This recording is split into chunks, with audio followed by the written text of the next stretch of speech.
announced an indefinite break from golf to repair his marriage, Procter & Gamble, the parent company of Gillette, moved away from Woods, saying, as Tiger takes a break from the public eye, we will support his desire for privacy by limiting his role in our marketing programs. And Gillette is not the only sponsor evaluating their relationship with the world's #1 golfer. Some are standing by him, some are still deciding what to do, and some have already removed him from ads. Woods became the first billion-dollar athlete by way of lucrative sponsorships.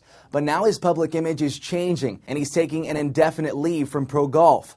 We're looking at perspectives from the New York Times, The New Yorker, NBC Nightly News, CNN, and Saturday Night Live. On NBC Nightly News, one business analyst says Woods will take a bigger hit than the companies he endorses because the brands are already established. It's more about image than it is the financials here.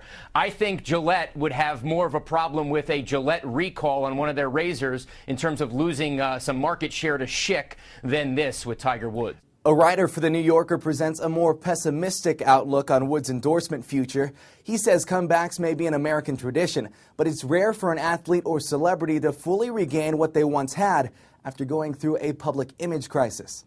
Some have speculated optimistically that this may humanize the Tiger, but that's exactly the problem. What was so amazing about Woods was precisely that he wasn't like the rest of us, that he wasn't weak or distracted.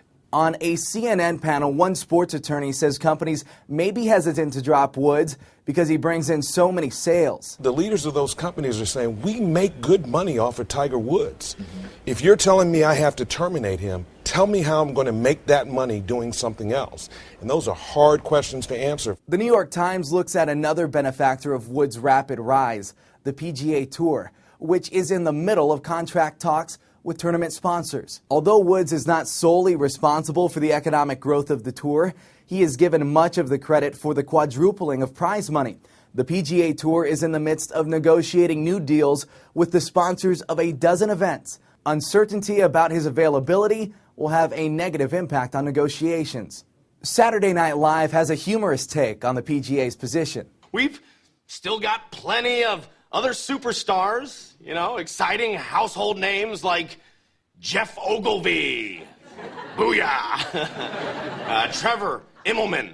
Can you handle the Immelman? Woo! I think the PGA Tour will be just fine without Tiger Woods. And you know what? The sponsors, well, they are excited too.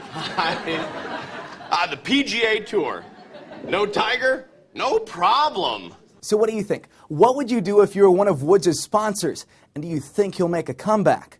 I'm Ryan Takeo for Newsy.com. Multiple sources. The real story.